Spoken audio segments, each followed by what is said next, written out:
Hey guys, it's your boy Cal, and listen, before we get into the video, I just want to take the time to say thank you so much for your support. No matter if you're a YouTuber who takes it seriously and does it for a job, a career, who gets monetized, or you're just a YouTuber who does it casually like I do. It can be very hard sometimes. It can be very hard, very challenging to not just make the videos and edit them and come up with ideas, but it takes a lot of motivation to keep us going, like mentally and emotionally, to put in the work, especially when we don't always see the results.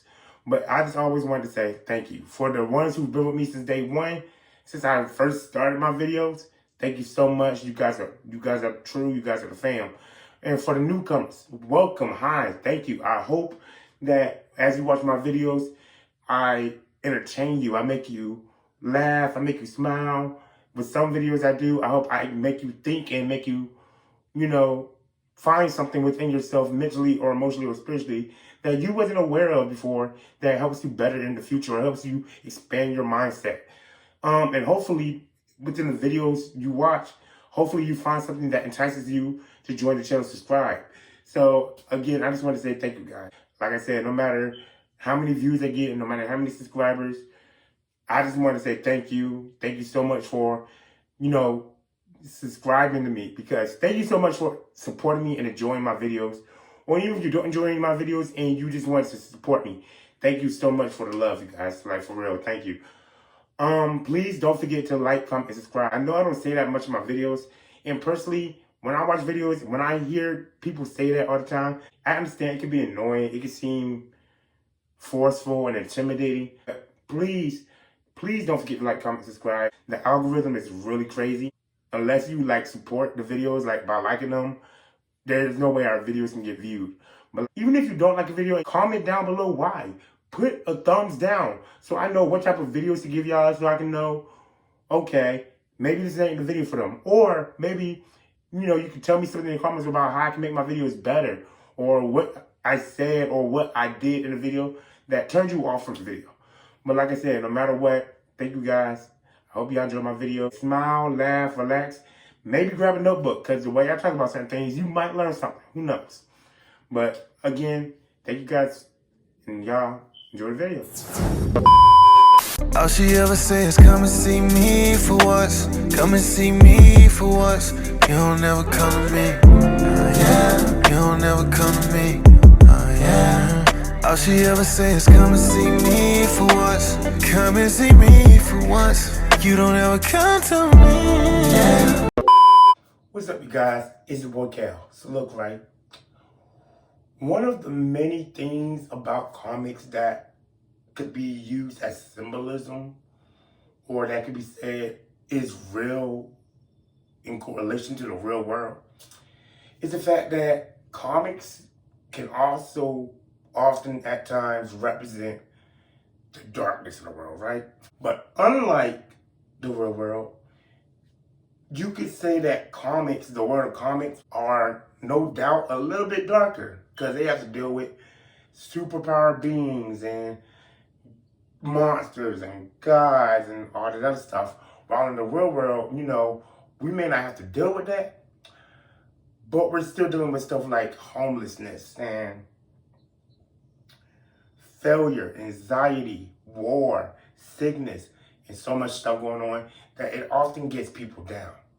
And when people are down, sometimes it's hard to keep going. It's hard to find that strength of will, because without your faith or without hope that things are going to get better, or without a positive light, you just want to give up. But luckily for both worlds, there are always characters who instill a little bit more faith and hope in us, right? But what if these characters joined together? How much hope could they inspire? Hey, lucky for us, we're talking about Atlantic chords that deal with the emotions.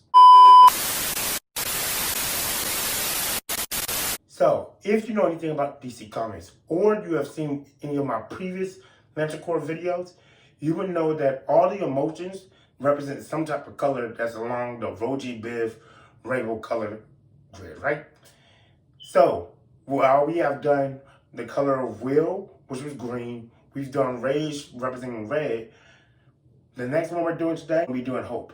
Hope is represented by the color blue. And when it comes to the lantern corps in DC, these lanterns, when you're sticking to the, the regular Roy G. Biv grid, the main lanterns, the blue lantern corps, they're the most powerful, but they're the weakest at the same time. Here's why I say that, right? The blue lantern corps are not known for combat. They're not known or picked for their abilities to fight.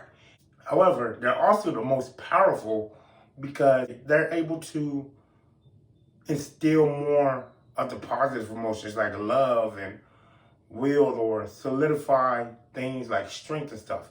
So when they're in connection with lantern corps like the green one, those lantern corps become much stronger.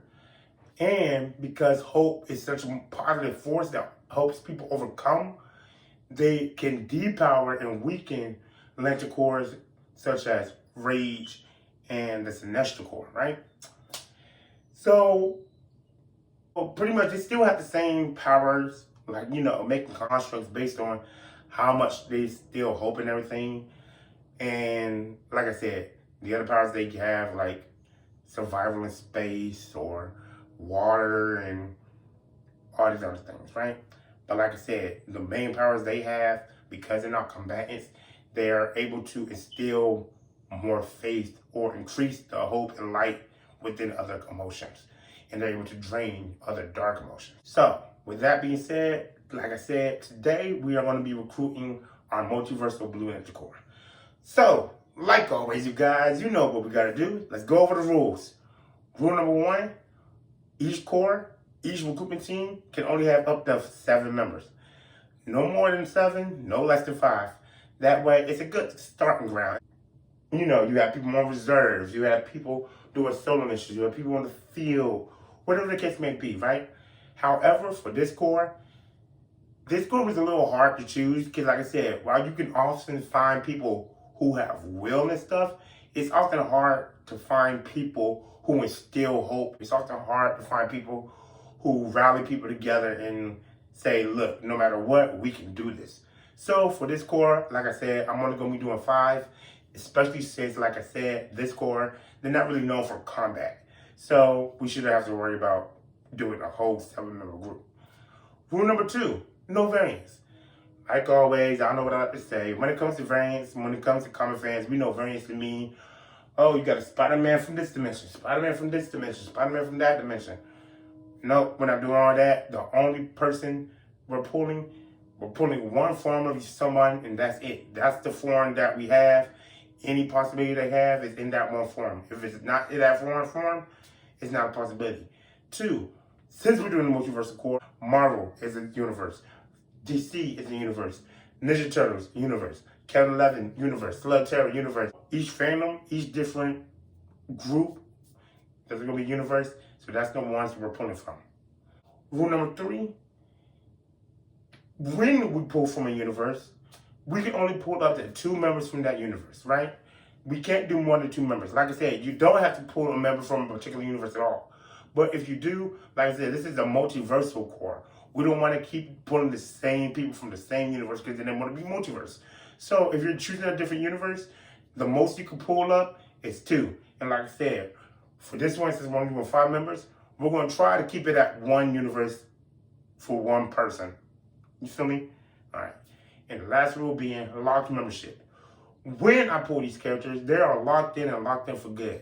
I can't use them for any other membership core. I can't use them for any other recruitment team. If I do a recruitment team video with someone else, I have to let them know what members they cannot use because these members are off the table. They're already chosen. They're already done.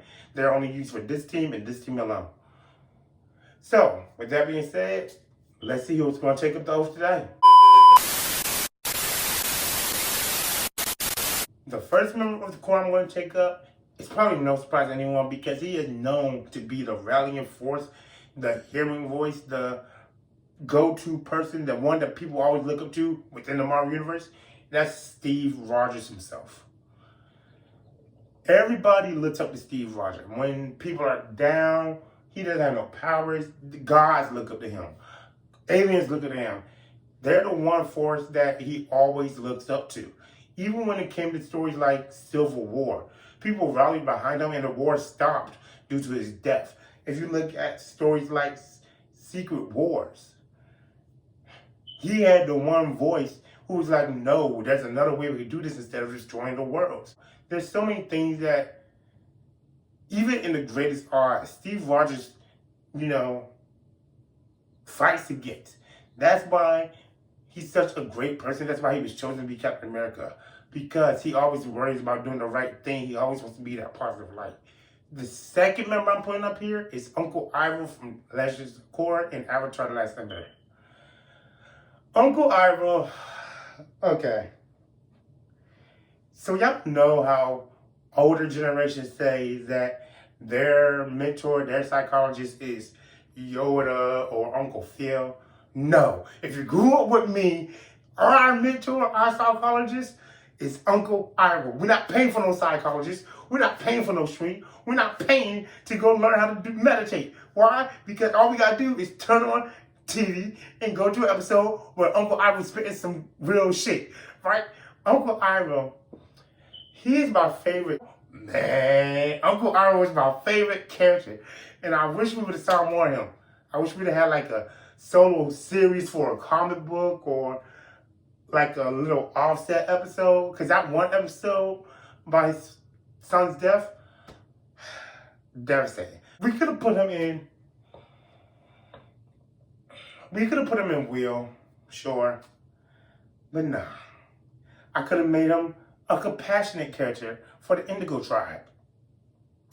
Sure, he feels sorry about his mistakes, but Uncle Iroh's more of a, it's not about what you did, it's about who you are, it's about what you do now. I could have put him on like a team for Team Avatar where I make a council. I could have made him a multiversal teacher.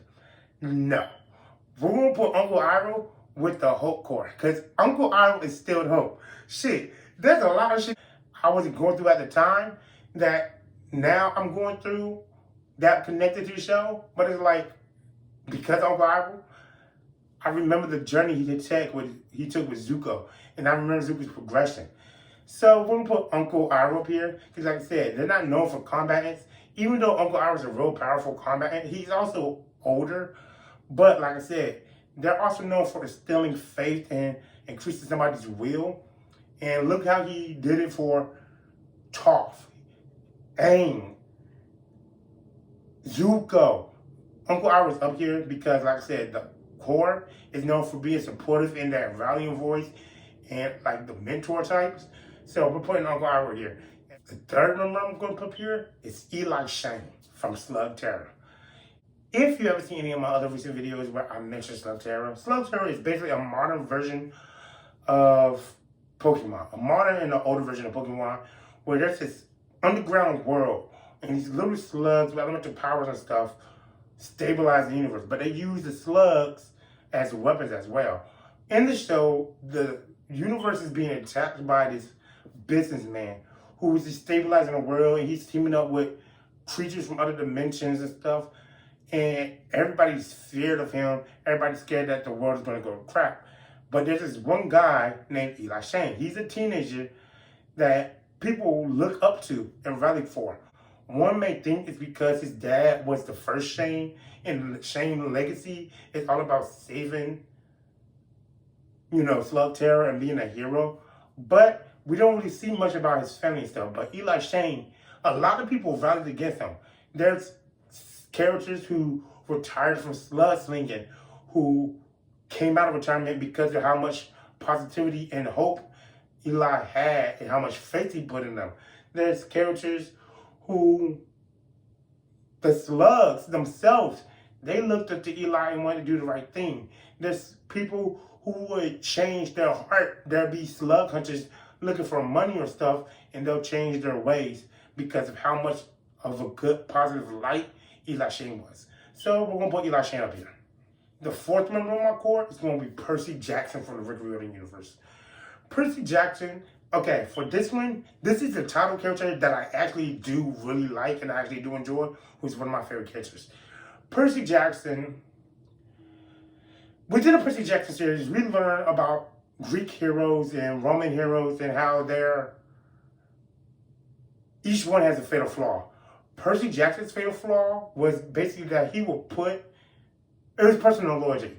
He would rather let the world die and risk the world than sacrifice his loved one, his friends. He will do anything to save them, right? And that, while it's a bad thing, it's also a great thing. Because that shows how much faith he has in people. That shows how much he's willing to work with others, how much he's willing to be there, and how much he believes in the power of love and stuff. There's many times where people, like Chiron, his teacher, would say he would look up to them for the answers for how to lead a missionary thing. But people would rather listen to Percy rather than listen to Chiron. There's times where Percy's not around and things just go to shit. People are just down. They're just like, there's no way we're going to win. There's no way we're going to do this. So we're going to put Percy Jackson up here. All right, you guys. The last and final member I'm putting on the Blue Lantern Corps is Dick Grayson, a.k.a. Nightwing.